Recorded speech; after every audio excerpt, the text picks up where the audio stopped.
Hey everybody, welcome to this week's edition of 3 Minute Thursday. It is great to be with you as we head further away from the start of the year and start looking at the middle of the year. And that is a little bit crazy.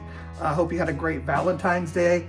And today, I want to talk to you about turning down the volume.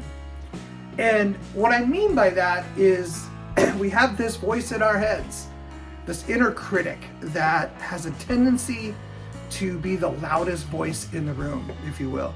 The loudest voice that we listen to, the loudest voice that we hear, it kind of drowns everything else out. And that's a voice that tells us we're not good enough. That's the voice that tells us that maybe we should think of something else to do.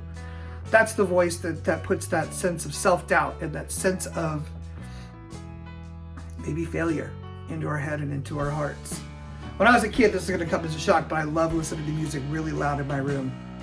And my mom and my grandma, even my dad to a lesser extent, would always yell at a certain point when the music got too loud, "Paul, turn that noise down."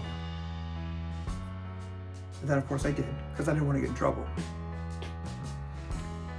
I think what I'm telling you is what my mom and my grandma and my dad was telling me back when I was young.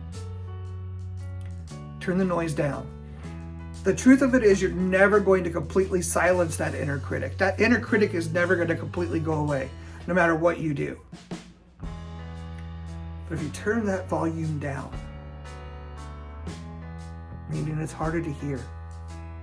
And if it's harder to hear, it's harder to listen. And if it's harder to listen, it's harder to take that inner critic to heart. And the flip side can also be true, right?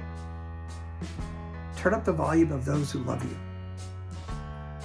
Turn up the volume of those who support you and encourage you and go out of their way to make sure you know that you're special.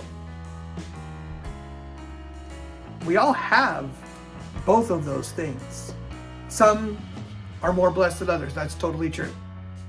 I am lucky that I have a life where I have been surrounded by people who love me and who constantly tell me that I have value. And yet, for some reason, more times than not, my self-critic is placing those doubts in my head. So, look around you. Look for those voices of encouragement. Look for those voices of love. And crank it to 11. And at the same time, that inner critic, that voice of doubt, just turn that volume down as far as you can go. It'll make a difference. Promise you. Have a great day. Make sure you tell somebody you love them today. Keep sowing the seeds. I'll see you next Thursday.